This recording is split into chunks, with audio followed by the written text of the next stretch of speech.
Have you heard anything about like how it's doing now that it's on Netflix? Like, are views up? Are they down? What are we talking? So they are regularly cracking the #1 spot on the US charts. Are we at a point where like the newcomer getting into this is going to be buying at the top of a lot of these guys' markets? This is the one of the highest that it's ever been, if not the highest. So like if you're a new person coming into WWE, you're still very much coming in at a time where everything is expensive.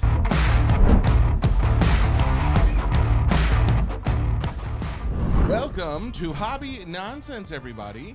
This week is going to be an excellent episode, and I've realized I've been saying this at the beginning of every single episode, and that's because it is. This week is going to be fun because we've got WWE specialists coming on, and because I am not, I'll admit, people, I may not always have all knowledge on all subjects, and WWE is not my forte. However, I've got a close friend who is longtime advocate of this show.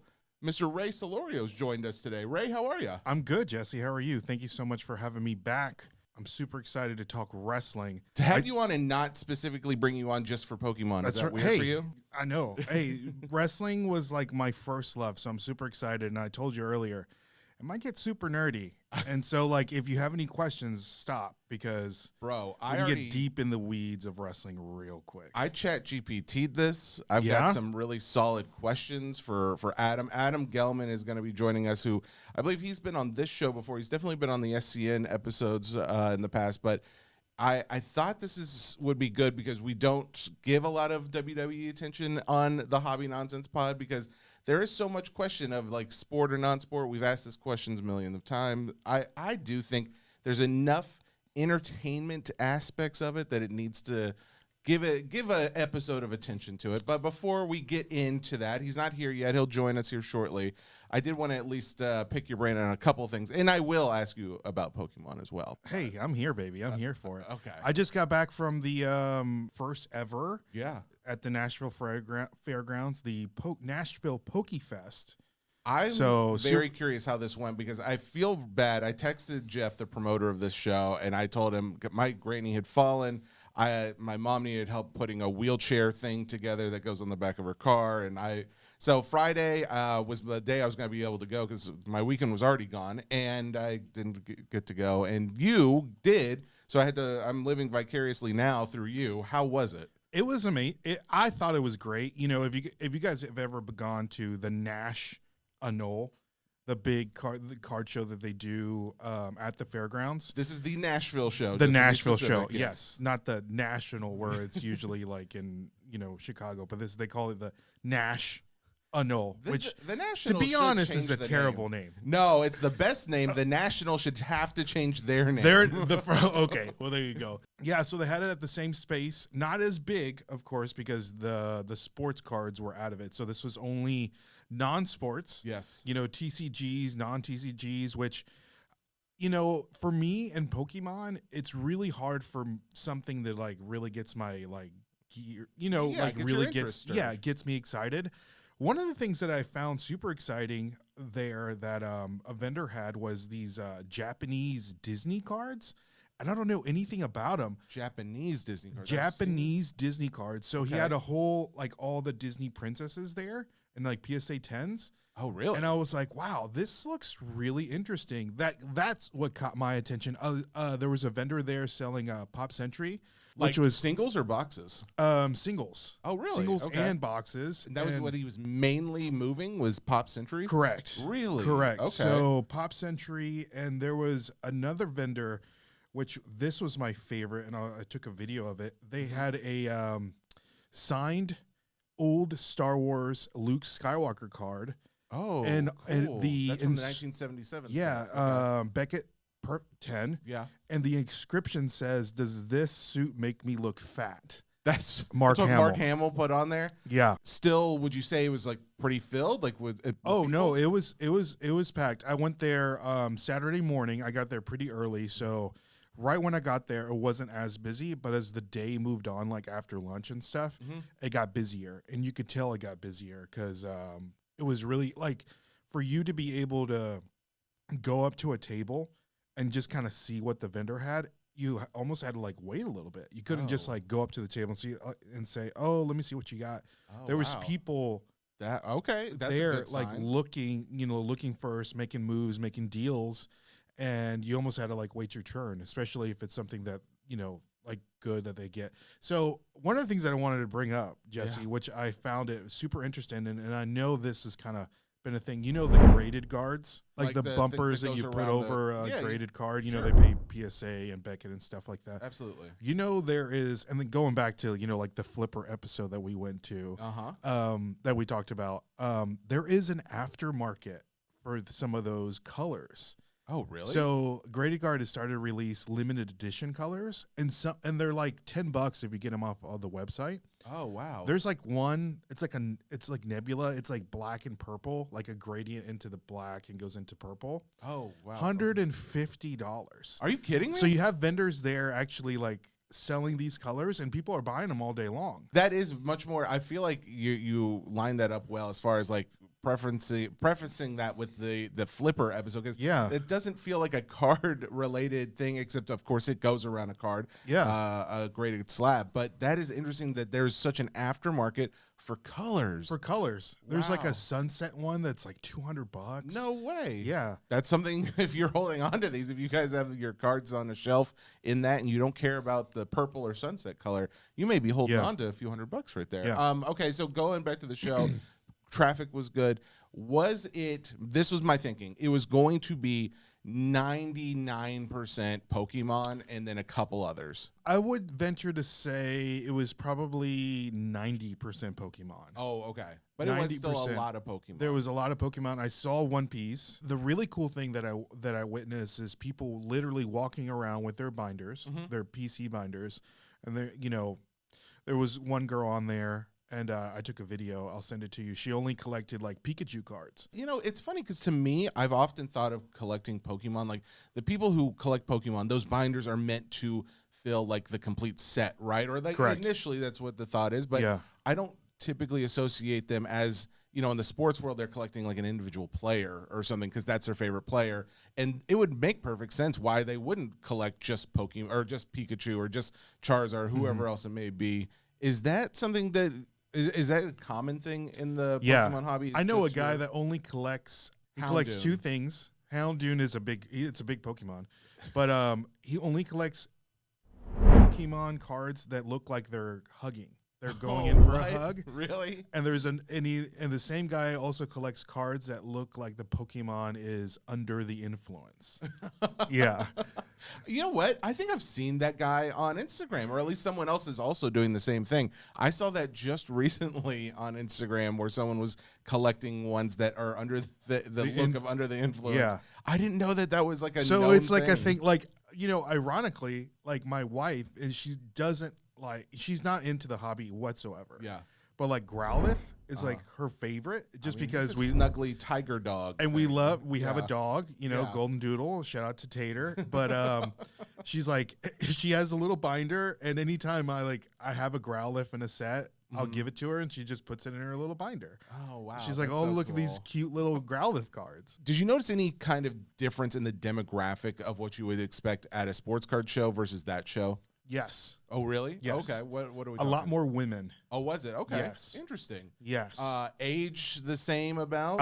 Or younger, I would say older? Between anywhere between 20s to like you name it. Really? Yeah. Okay. A lot more women. I would venture to say 70% men, 30% women. But that's high for some of these shows for sure. Yeah. Kids, and they're excited. Like not many kids. Oh yeah, kids were there for sure. Okay. But it's not like. But I was amazed to see the women actually going and like looking for certain things. Yeah, like they're not just there with their boyfriend. Yeah. Which I did see that. Sure. But they're like they got their binder. They're like, I'm looking for this. I'm looking for that. Okay. Which I thought was great. Yeah. Considering how much different a sports card show is than a TCG show. All right, we've got Adam Gelman of Main Event Wrestling Cards, who has now joined us officially. So we've got three bros just talking about cool WWE stuff. Adam, how are you? Doing awesome. Congratulations on the new podcast. I'm happy to be a part of it after joining you a couple of other times, but I listen to this like as a religious experience because I love non-sport cards. I love wrestling cards. You guys do a great job here. Jesse, congrats again on all the success here. Thank you, buddy. I do appreciate that. And as you know, this show being something non-sport, in having a wrestling person come on, it begs the question, does that deem wrestling as non-sport? I don't know if I've asked you that question on this pod. I don't think you have. Yeah. So now the time has come. Adam, is wrestling sports or non-sports? So from traditional hobby landscape sort of understandings, wrestling kind of exists in this gray area that I think it's tough to define, right? Because it's a sporting contest, right? We all know that the blood is real, the injuries are real and stuff like that, but the outcomes of the matches are fixed. So it's kind of like, how do you go about defining whether it's a sport or entertainment or non-sports from a card collecting perspective? I think it probably fits now more on the sports landscape because of what Fanatics is kind of bringing to the table here. But in the past, I think it's kind of had a foot in each world, right? I think I would agree with that. Pretty solid explanation as well. I think that with the introduction of Topps, well, it's not really the introduction, but with them taking back over the license recently, it does feel like they're getting the star treatment that the sports card world does get, as opposed to, there's still we get good non-sport products, but you're not seeing booths set up at Fanatics Fest for non-sports. Now, granted, who knows, this year, second one, maybe we will see like a cool Star Wars and or, Marvel booth. But at this time, wrestling is a dominant feature in those events, and it is mainly sports. So when it comes to sports cards right now, what is popular? Like what's the hot product? Fanatics came back into the mix with Topps as its leading sort of card manufacturing arm of its business model, right? And Fanatics immediately formed a very strategic relationship with WWE, basically taking over all of WWE shop. And when Topps came back to the hobby, like at the wrestling part of the hobby, I should say, they led with Topps Chrome, which is obviously going to be, as it is in baseball, as it is in football, like Topps Chrome is the set.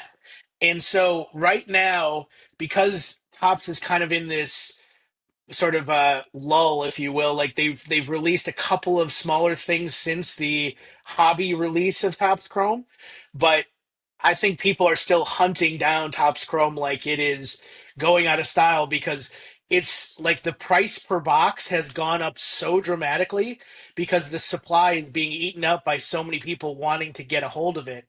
So I think right now Topps Chrome is very, very popular in WWE.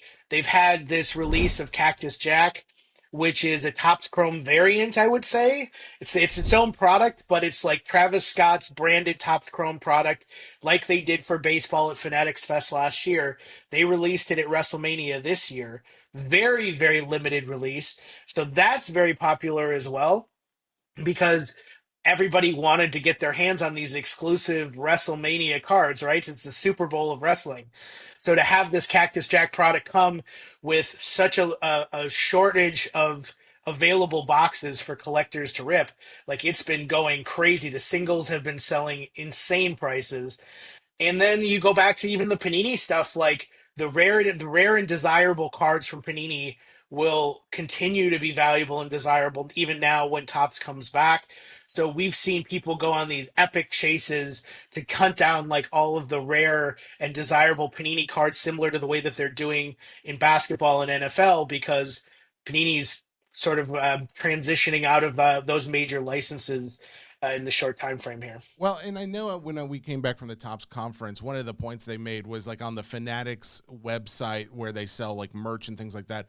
The biggest seller by far when it comes to merch, not specifically cards, but just merch overall, is WWE. It is the biggest, most popular part of it. And I know, like Ruben mentioned in the chat at the very end of the last day, it was like that was surprising to him. Now, Now, Ray, you're not a card collector of WWE, but you are a fan of it, right? Yes, very much so. I do have some Panini. Oh, you do? Some Panini Awesome. WWE cards. Yeah. Okay, that's pretty cool. So let me ask you, as someone who has been a Pokemon collector mainly as far as the card world goes, do you see like any difference or do you hear anything more about WWE Topps cards than you did maybe in the past? Oh, for sure. Really? Okay. Ever since, like Adam was talking about, ever since Fanatics took over that IP, yeah, it's been incredible. I mean, down to the one of ones, the special inscriptions that like the wrestlers put on the cards. Yes. You know, on card autos. You know, now they're was it during WrestleMania, Adam? They had like a specific patch that the wrestlers were wearing. Yes. And that they're gonna put on a card, the debut patch. You know, like all that stuff. Like they're thinking about it way ahead of time. And I think that's like 1,000 times better than what Panini was doing. What do you think it is when it comes to cards and WWE that seems to be fitting so well? Because we've introduced cards into other sports. You know, hockey is obviously, it has its own following, and there's enough collectors out there that love it. But it would seem like in the States specifically, WWE is easily becoming maybe the fourth most collected sports card, or at least it would definitely appear that it's headed in that way if it's not there. So I think that there's a couple of answers to that because WWE, even though it is thought of as kind of like this weird amalgamation of sports and entertainment, like people love WWE. They live for WWE more than I would say more than some of the other sports that are out there. But if you look at the way that people have fandom for their sports teams or their baseball teams, basketball teams, whatever, people have that same fandom at WWE, but there's no off season. There's no like it is year round where and it's a big event every month. The playoffs, like for basketball, are just sort of getting to their close.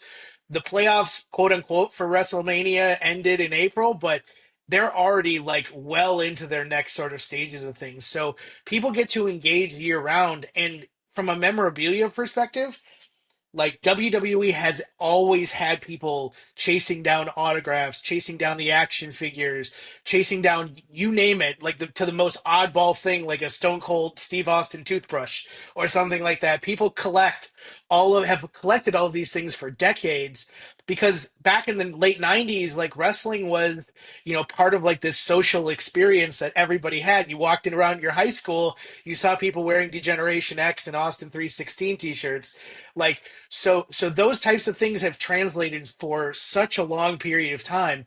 Now you have this combination of we get the focus from Fanatics. We had major focus from Panini. Now we've got major focus from Fanatics.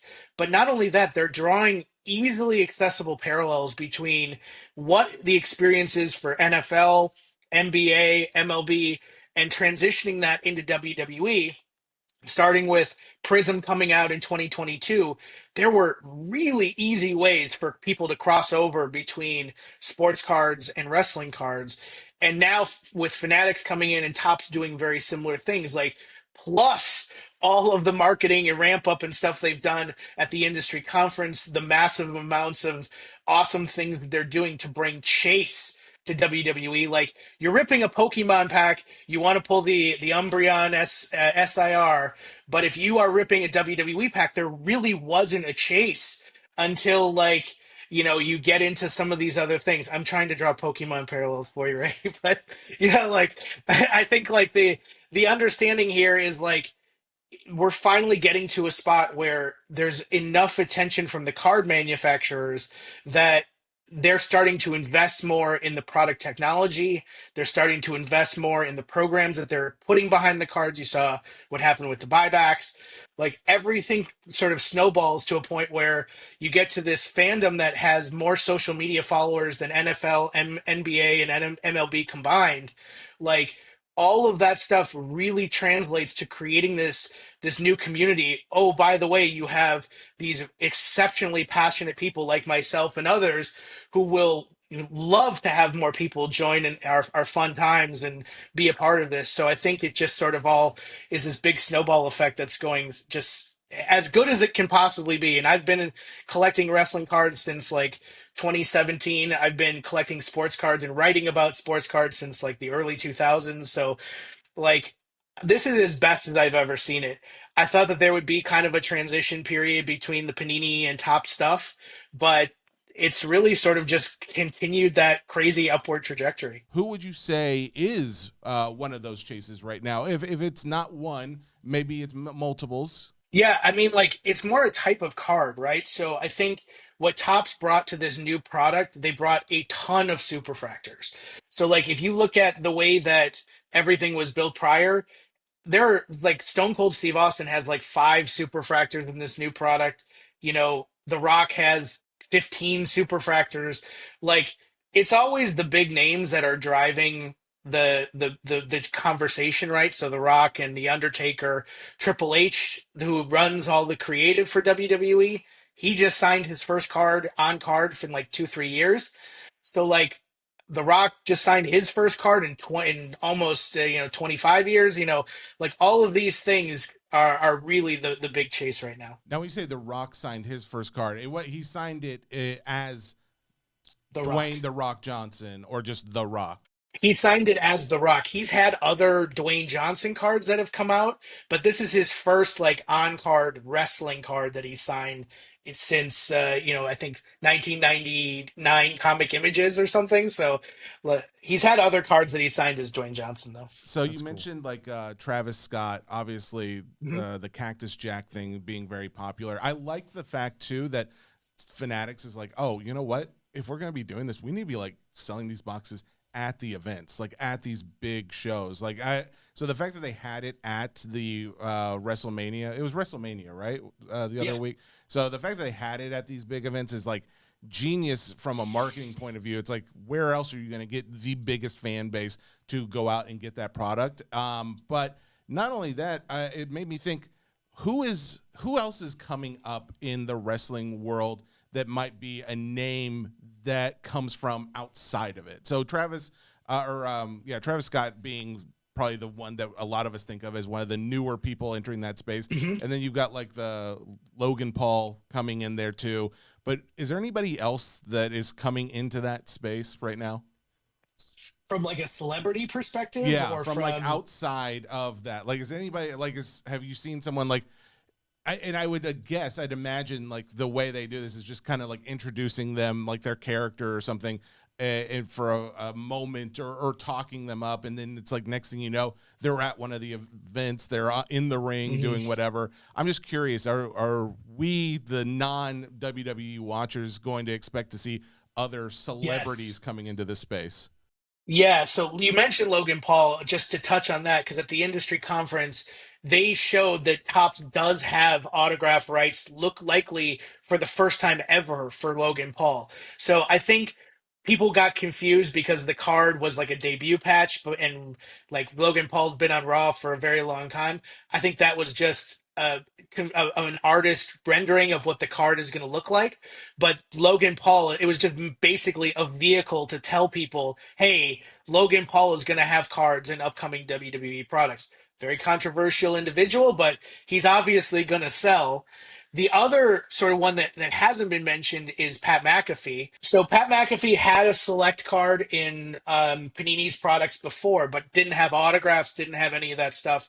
They, even though Panini probably had stickers from when he was a punter, like I think they're what Topps is likely going to want to do is incorporate him more in the wrestling sort of area of his career. And he's a national sports superstar. Like his show is one of the most widely watched sports programming that exists. And he's one of the commentators on Raw, just had a match at the recent pay-per-view. And like, that's a huge name. If they can get Pat McAfee to have cards, sign cards, have Logan Paul have cards, sign cards, you had The Rock, Triple H, who haven't had cards in a long time. Plus, you are adding on all the new people that are coming up through their developmental brands. Like, you can see how all of this is really coming together, unlike anything it's been doing for the last probably 5, 10 years. Okay, so and one of the reasons I asked that question is because obviously that's one of the marketing ploys that they will use is like, hey, how do we get more people to care about this? Is bring in people they already know or have seen before. So kind of a reverse question of that, like, who do you imagine as the next big crossover star that goes from WWE into Hollywood or something else outside of it? Hey, great question because this hits very close to home for me. So, so there's a couple of wrestling stars that have recently had time away to go film projects. One of them is Liv Morgan, so she's going to be in the new Bad Lieutenant movie, I believe. She's kind of they're making one. It's that's set to come out probably next year sometime. But my favorite wrestler, Becky Lynch, has a role in Happy Gilmore too, and she has a role coming up in Star Trek. There's a Star Trek show, so I think like there's a lot of crossover now. They're looking to WWE to breed more of these stars like John Cena and Batista and The Rock, who have all made huge careers out of their stardom in wrestling, translating that to film and TV. John Cena has Peacemaker 2 coming out, which I am beyond excited for. So I think wrestling is going to be at the forefront for a while here. I mean, Adam, I wouldn't be surprised if maybe Bad Bunny comes back to the ring, Yeah, and then does a little something. yeah. He had so when he was on SNL, like he performed on SNL for their season finale. Prior to that, his previous performance, he was actually like a weird championship. I'm not going to get into the details of, but he actually brought that championship on SNL with him for his performance. So that was really cool. Have you heard anything about like how it's doing now that it's on Netflix? Like, are views up? Are they down? What are we talking? So they are regularly cracking the #1 spot on the US charts. Globally, it's hit and miss because it's like the different regions have different Netflix setups and stuff. But like there's two things on Netflix that I think are driving a huge amount of viewership. #1 is Raw happening every Monday night, every Monday morning or every Tuesday morning. It's the #1, even Tuesday morning still people are watching that. But they just announced at WrestleMania they're doing a show called WWE Unreal, which is like Drive to Survive, which is the F1 show where they went behind the scenes and talked to all the drivers and stuff like that. They're going to do that exact same thing for WWE. And if you saw the impact that Drive to Survive had on the US market for F1 and how the cards sort of responded to that, you're going to see very, very similar things hopefully happen for wrestling now that that show is on. And the preview, like they showed like kind of like a trailer for it, looks absolutely like anything we've never seen anything like it for wrestling. Yeah, it's gonna be sweet. Oh wow, Adam, have you been watching LFG? Yes, yeah, that's really cool. Yeah. What's LFG? Legends and Future Greats. It's kind of like what would you describe it? Like The Voice. It's like American wrestling. Idol for wrestling. Yeah, it's kind of weird. So you have like these legends. Yeah. And then they have Undertaker and a few others. Yeah, people that are not necessarily like in NXT. Yeah, which is like the developmental that are just starting off. And then they get to pick their coaches and like they get to pick a winner. It's like The Voice, yeah. This gets them like into NXT or another one of the. Yes, yeah. So it gets them a WWE contract. They actually just had the finale last night, and like, no spoilers, but like it's a really cool show because I think they're trying to create content for Tubi and other sort of like non-traditional cable outlets. And like one of the things that comes out of this is you get to see one of the contestants was a former Olympian. She'd actually yeah, she's really cool. And she was at WrestleMania a couple of years ago and like was like did a thing in the ring, but now she's like in this to really get back onto TV with NXT. So yeah, they'll transition the winner into sort of their NXT role, however that might be. And if you're an old school wrestling fan, Tough Enough sort of did a lot of the same thing back in the day.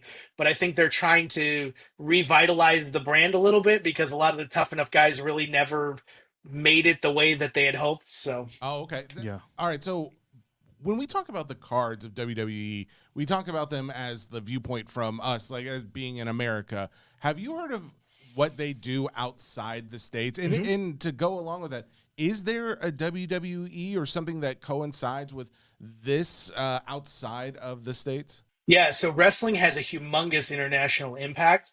So when Fanatics opened the store in London recently, there was a display of WWE cards that was included in that store from the videos that I saw. And so they've really put a focus on bringing breaks and everything to the UK and other things.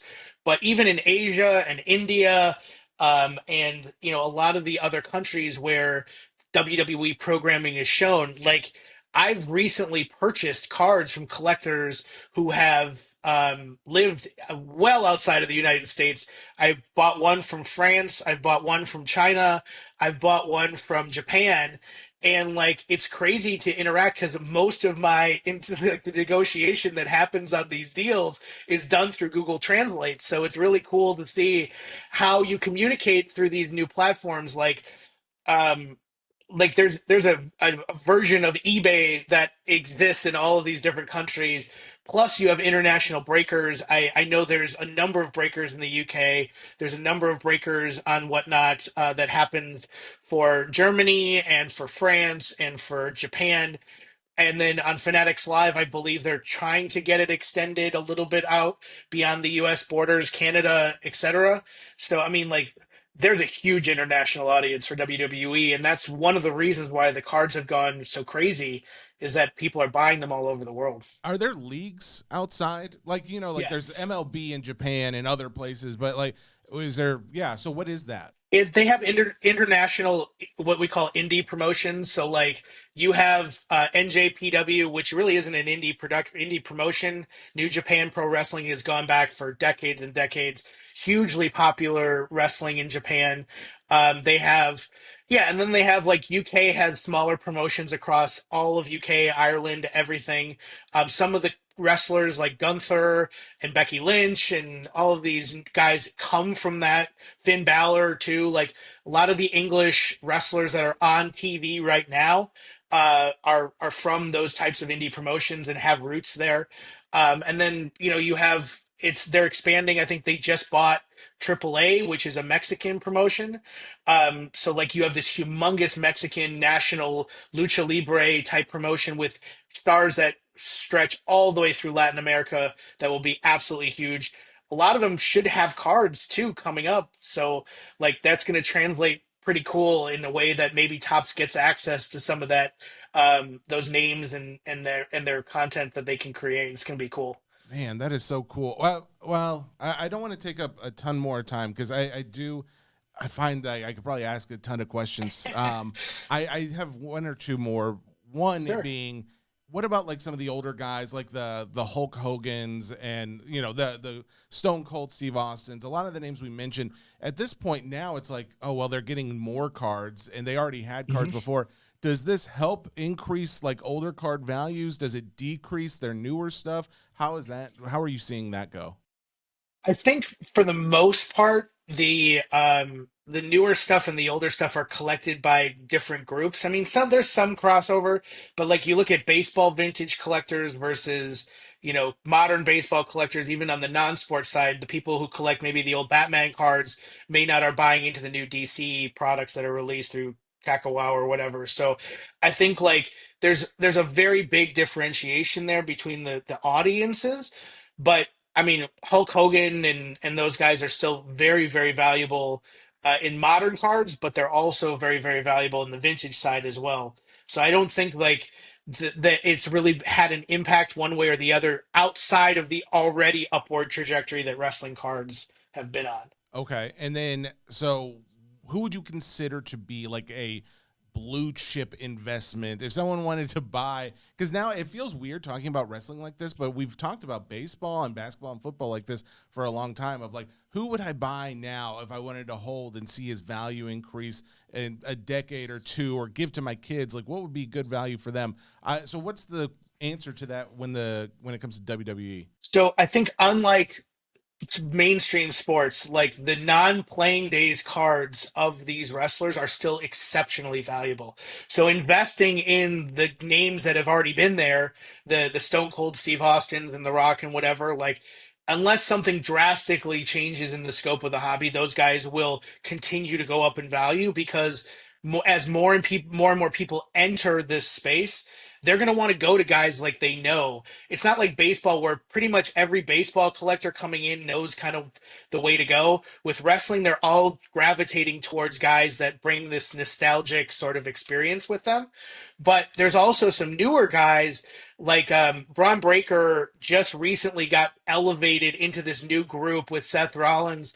He is the nephew of Rick Steiner and Scott, or he's the son of Rick Steiner and the nephew of Scott Steiner. If you remember Big Papa Pump and the Steiner brothers from back in the day, he's from that bloodline, and man, is he impressive. Like, he can run like he's like a football player. So you can imagine how fast and agile he is. And then on the women's side, you have people like Rhea Ripley, and you have who is just this, she looks crazy and she's absolutely awesome.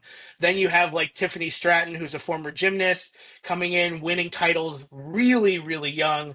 Both of them are all like under 25 at this point. It's crazy. And then you have, and then you have like people coming up through NXT. They've just signed somebody from Chile named Stephanie Vaquer, who has just set the world on fire. There's a Japanese wrestler named Julia who just came up through SmackDown. I mean, there's so many people that you can invest in, and it would just there's really no bad way to spend your money in WWE in that respect. Adam, real quick, if you were to pick a woman and a male wrestler that you to invest in that are not, excluding Randy Orton, excluding Becky Lynch, excluding John Cena, who would it be? A sleeper, man. So there's a guy in NXT, and I think he was the champion, or maybe still is the champion, Obafemi, who he is just this hulk of a man, and he's a former power lifter or football player or something from that sort of sports ilk of individuals. He looks like he could crush anybody, and I really hope they do some awesome stuff with him. Women wise, sleeper, I think they have probably the most stacked women's roster in the history of WWE. But Roxanne Perez, who's just got called up, I think, to Raw, man, she is they call her like a female Rey Mysterio, and she's really small, really tiny, but she flies around the ring, and absolutely love her. So I would probably say her. That's a good question. It actually made me think of when you are talking about these wrestlers, we're talking about them in how they, run across the stage, or they do flips, or they're just physically impressive in one way or another. But honestly, when I think of wrestling, that's only half the components of it, right? Yes. Because a part of it is the entertainment aspect, playing your role, your part, and who can be most realistic and make you believe what they're portraying. Nailed it. Who is there that, who would you say is some of the best that are doing that aspect of it? I mean, you saw what happened with John Cena. I mean, that was just out of the, no one ever expected that in his final run, John Cena was going to go heel, but that's an easy answer. I think what we're seeing with a lot of these up and coming guys is they're sort of coming into their own with that mold. But guys like Seth Rollins and Paul Heyman, they do it better really than anybody. And I think you see people like Becky Lynch, who is obviously a homer pick for me, they give her the microphone because of the emotions that she sort of can. She's not the most athletic person, but she obviously can carry a story better than a lot of people. And she just had this match with a new wrestler to elevate them. So that's what drew me to her originally. And then you have guys like Logan Paul, who are just heat magnets every time they pick up a microphone. But I would say above all, Dominic Mysterio, who is Rey Mysterio's son. Yeah, he is so he comes from this long line of luchadors that's just awesome. And he won a title at WrestleMania after being booed every single time he touches a microphone. He finally gets this insane moment at WrestleMania where they might even have to turn him into a good guy, which is just crazy to me, but he's doing it better. He's so incredible in just the way that he presents himself and just the way that he does it. If you're drawn to sort of the pageantry of wrestling and sort of what that's all about, Dominic Mysterio is hard to beat. All right. Yeah. Man. Every time he comes on the screen and we're watching it, my wife and I, my wife's like, "Oh, I hate that guy. I hate him." I'm like, "Yeah, that's what you're supposed to do." Wait, is she into wrestling too? I mean, she just accepts it. She accepts. I mean, we go to wrestling shows together and stuff like that. She'll go too. Oh yeah, that's fun. because it's all about, like you said, the pageantry and the characters, and of course the athleticism. Yeah, and she's got her favorites. She has the people that she hates, like Dirty Dom Mysterio. So, and his cards are going crazy too. Like ever since this whole thing went down, like his cards have jumped probably like 25 to 30%. It's because people have started to realize like how good he is. So, are we at a point where like the newcomer getting into this is going to be buying at the top of a lot of these guys' markets? Do you think this is like one of the higher points to get in at? I think it's relative because I still think like I wouldn't be doing what I'm doing coming in and being your hype man for WWE unless I believe that there was room to grow. But I think like this is the one of the highest that it's ever been, if not the highest. So like if you're a new person coming into WWE, you're still very much like coming in at a time where everything is expensive. But relative to other non-sports or sports-based sort of cards, it is far from the type of levels that you're spending to get a centerpiece in Pokemon, a centerpiece in the Pop Century products even would outsell some of the centerpieces for WWE because I think the market itself is still very immature. So when you're looking at like acquiring like the biggest rock card that exists was $127,000, but that was like a once in a generation type thing. Most of his autographs are still under $3,000. So like to get the top guy's autograph in the best set, you're still spending a fraction of what you would spend if you were buying something outside of this space in a more sort of competitive marketplace. I mean, just look at what's happening with the Disney products and stuff. I mean, I think the Elsa Superfractor is about to sell on Fanatics. Like, that's probably going to go for more than a lot of what the bigger Topps Chrome cards would sell for in WWE. Wow. That's a really good way to look at it. I appreciate that, Adam. Thank you, man. And you know what? As you were talking about it, it actually reminded me, and I think it's in the other room. I have a binder that I bought at a garage sale maybe 2 years ago that is all wrestling cards that I don't think I think at the time I bought it because I was like, oh, it was like super cheap. But I went through it and I was like, oh, there's a lot of names in here. I might have to check this out again. Now it feels like the awakening of like when your grandparents are telling you there's a bunch of cards in their attic and you don't want to take advantage of them by taking them from them. It's like, well, I could look and find out if they're worth anything for you. Yeah, because it feels like now the WWE is like.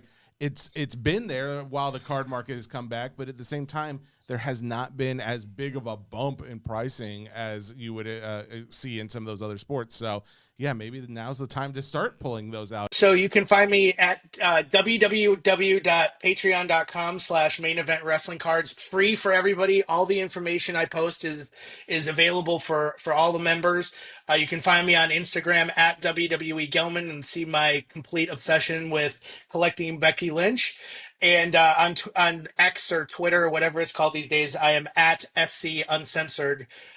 For anybody that wants to have a discussion about wrestling cards, I'm always open and welcome. Shout out again to Courtyard.io, sponsor of the show. They use basically online vending machines to be able to get you a random Pokemon card and or other sports card. I use it mainly for Pokemon. I know that if you go out there right now, you can use the link hobby or the promo code hobby will get you a card essentially for free for your first time. You pay for it, either a $25 or a $50 pack, and you either get a full buyback offer, so you either get exactly what you spent on it sent back to you, or you can get it for even more if the card's worth more. Pretty nice, pretty simple, and they've got a lot of prizes and competitions going on there. If you haven't checked it out, courtyard.io, promo code HOBBY. And then also, of course, thank you to DC Sports Cards that put out a nice TCG incentive right now. 95% payout for any TCG card that you list with them between now and the end of June. DC Sports 87, check it out. I think the most expensive wrestling card per se is the rookie Dwayne Johnson card. I don't know if you're familiar with that card. I am, but that is a football card. Correct. Not a wrestling. The reason why it's so expensive would be because of the person in it. The person in it. Of course. That would be the person and not the character of The Rock. That's true. That's true. But also, how much has that gone for? Because I mean, I don't know. I know that the one that I just pulled up, that it's listed on eBay for $3,300, and it's a PSA 8. But they're super rare because it came in like a Miami Hurricanes like booklet. Yeah, I remember. And so it was like a tearaway. Feels like there's so many Pokemon sets coming out. So it's overwhelming. It is. Okay, it's not just me then. All right.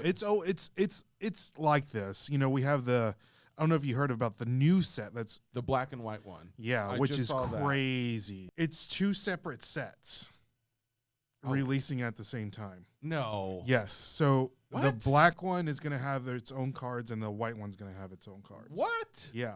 Are they doing like half as much in each one? No. Tell me they're not going to do full productions. They're going to be, and I think they said that it's Gen 5 of the Pokemon game, and they said that each Pokemon is going to have a illustrator card with it. Oh, okay. So every single Pokemon that's in there will have its own illustrator. Correct. Oh my god. What are they I know, man. Stop it. Yeah. Stop it, Pokemon.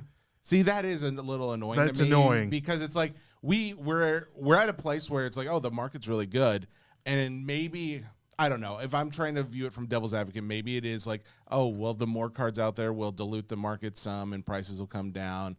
And then everybody. I mean, you've seen it. They've gone down tremendously. Have they all gone down that much? I mean, some of the newer stuff coming out has been down for sure. Yeah. Black Bolt, White Flare. White Flare. Okay. Yes. Obviously that is going to be coming out next, but that's what, 2 or 3 months from now? Yeah. There was the other one, they call it Destined Rivals, May 30th. Is that one still more popular as far as like what people are expecting it to be? Well, you know, they released what the cards look like. Oh, okay. And some people are excited, and I'm not that excited for them. Okay. I'm not in love with them. I think they could have been done way better, especially with the Mewtwo card. Oh, really? Okay. Yeah, like it's very lackluster. Yeah. But I mean, that's a shame. Yeah, it's a shame. So then there's that, and then there was the Friends. What is it? The one that already came out. What is the Journey Together? Journey Together. Journey Together. Those have been dropping big time. I called it. I don't hear anybody talking about that, or at least like, it doesn't seem like there's as much demand there. Correct. Okay. But it was hot when it first came out, right? Yes. Because of all the demand prior. Yeah. But when we were here, I was like, Jesse, I would stay away from this set. Yeah. I've been here. And surely enough. Yeah.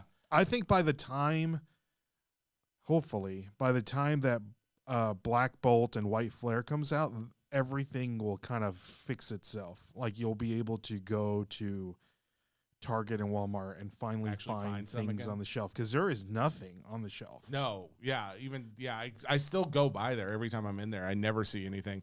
By the way, it says products for Black Bolt, White Flare, July 18th through, it says August 22nd. Oh, so wait. July 18th is the release date? That's the release date. I think August 22nd is like when you're going to see the other boxes. The other collection boxes and stuff like that, yeah. All right, so that's a little bit of an update. Prismatic seems to still be maintained. I can't find anything on the shelf. I was last Friday, they released the Prismatic premium collection box. Oh, really? Okay. And it came with Costco? No, just in general. Dude, if you see more Costco releases, you got I got you. Thank you. I appreciate you. So that comes with like a play mat and like a little like deck that looks like Eevee and like a lot of promo cards and then a bunch of packs. Yeah. So struck out every time. Dude, people were lining up at GameStop like 2 days prior to the release. I keep seeing people lining up at GameStop for a lot of things. Well, the V-Friends thing was the last one where I'm hearing this, but now they're lining up. Of course, they've always been lining up for Pokemon. It is funny where GameStop's becoming. What would GameStop be if they didn't get into the card market? Honestly, right? Like, I think we would already see bankruptcy. I mean, obviously it was a meme stock too. Yeah. So, it makes me wonder if I want to buy shares of a meme stock, but you called it. I mean, GameStop is looking to be like they're like the local It's funny because I want my local card shop to continue to succeed, and I think that at the same time, I think you can have a world where there's both. Yeah. It always will succeed because the people that are in your local game, your local trading card store, yes, they're knowledgeable. You go in there and talk shop. Exactly. If you're going to GameStop, man, those guys don't know what the heck is going on. I will say I went in there recently, and they seem to actually have a little bit of knowledge, but it was more of like overarching, like it was a very high level knowledge of it, and it was more like based towards like, oh, you mean like that character from the game or something like that. So okay, like, I feel like they are more game oriented, which but, I mean they should, right? Yeah, they should be obviously, but I think they're maybe getting a little bit more knowledge, at least on the Pokemon side of things. I don't know. I think that as TCG continues to grow, because they just had their, I think it was 1 millionth PSA subbed card or something like that with them. So that was like some press that they put out. I think we'll see more, because right now, it's like you get 2 boxes of something as a max. I think when they have releases, it seems like that's what it's been. I know with V Friends coming out, it was a max of 2 booster boxes per person. I'm wondering if we will see them getting more product, which means maybe either selling more or just having more available for people, because inevitably it seems to always sell out. So time will tell. But there was other question that came with that, and I am now blanking on it. So sorry to ruin your train of thought. No. It wasn't a ruining of train of thought. The only other thing I was thinking of was the V Friends thing. I did get a hobby box of it, one last hobby box. It's crazy. It's like $450 to $500, depending on where. Like on eBay, before taxes, you're paying before taxes and shipping. They're selling for $450. I saw one that just sold for $500. But what's even more insane to me are the booster boxes. Those booster boxes sold for $25 online and at GameStops. They are selling. Do you have a guess? A booster, $70. $70. That's a lot of money. Is it $70? $120. Wow. 100. Like last time I talked about this on the last episode, it was how many packs are in there? I think 6 or 8, something like that. And it's the chrome. The top's chrome. Yes, the top's chrome V Friends. Yeah. So Walmart and Target never got any of those. I don't think so. Yeah, I don't think they did. No. That's probably why the price of them are so high. Everybody's saying they sold out. Nobody has any. So it's a very curious thing. I don't know if like all of a sudden we're going to see more get released. Like they held some back so that they could do this in a way to build demand. Interesting. It wouldn't shock me to see that. But at the same time, I kind of hope that was it. I hope that everybody moved all of their product and it just has this attention, because I think that will only help to maybe grow that audience when the next one comes out. Now, granted, it's still like there's a question of like, where does this go? Is this a thing? The fact that Pokemon, I'm so skeptical. Actually, like I want it to be a thing, but it's like I know. Well, it's a good question for you as someone who is into Pokemon pretty heavily. There's that comparison that comes up a lot. This is the Americanized version of a Pokemon or something like that, where it's not based on former IP like Disney cards or Star Wars TCGs or whatever. It's its own thing. And now it is coming into the space where it was a TCG at first, but this release isn't a TCG. It's just the characters, It's just the characters, and there is like a cartoon on TV and stuff. What do you think? Like, where does this? Do you think it's got legs to continue to grow and not just be a flash in the pan? That's a great question, Jesse. I hope it's not a flash in the pan, only because I feel like other things that want to come up. Yeah.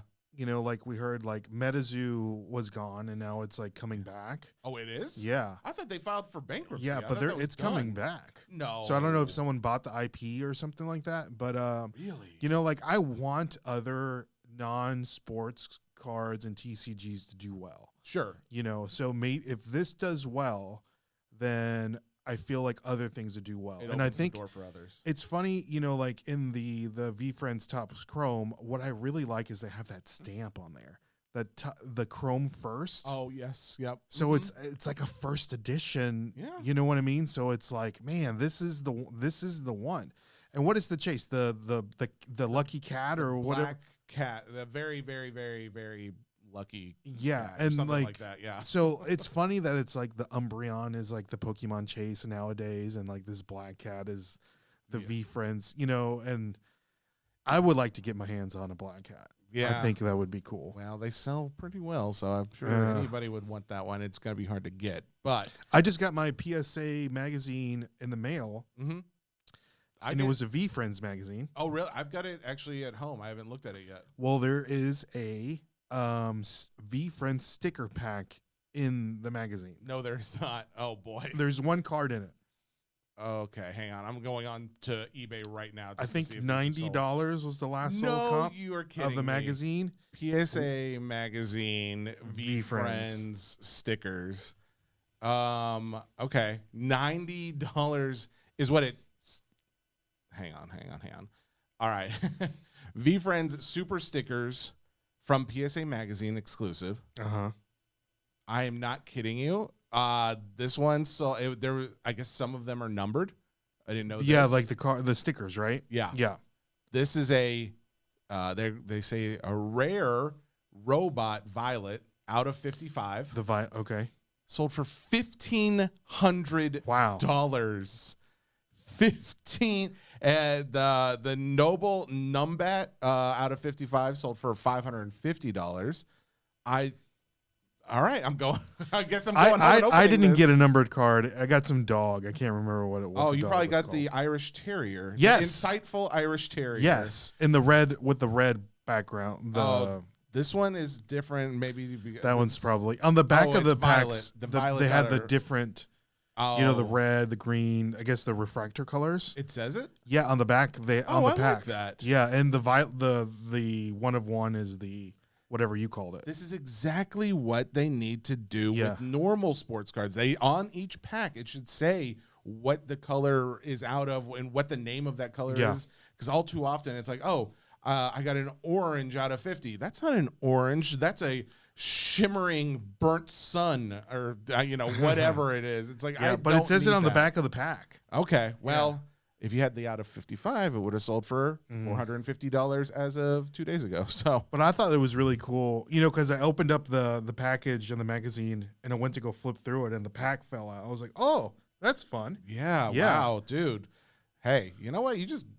That's knowledge that I definitely didn't have, and I don't know if a lot of our audience would have known. So, so go home and open that sucker up. You might have a $1,500 card in there. I know. Well, people are. And then you can get it signed, Jesse. Well, Gary V's coming into the studio tomorrow. That is the big thing. That'll be fun. That's kind of crazy. He's coming into our studio to record. We're just gonna go. We're gonna do it on the. Are you gonna wear your Sunday best? You gonna wear like a bow tie and stuff? I think I was gonna wear the. My Buzz Lightyear outfit. Yeah. I think that's probably the best option. To infinity and beyond, baby. Yeah, baby. We'll see. But anyways, I might get it signed. We'll see. That is your show. Ray Solorio, Adam Gelman, thank you guys both so much for joining. Thank you, appreciate Jesse, it. again. This has been Hobby Nonsense. We'll be back next week for another insightful show. Tune in, stay cool, and have a great day.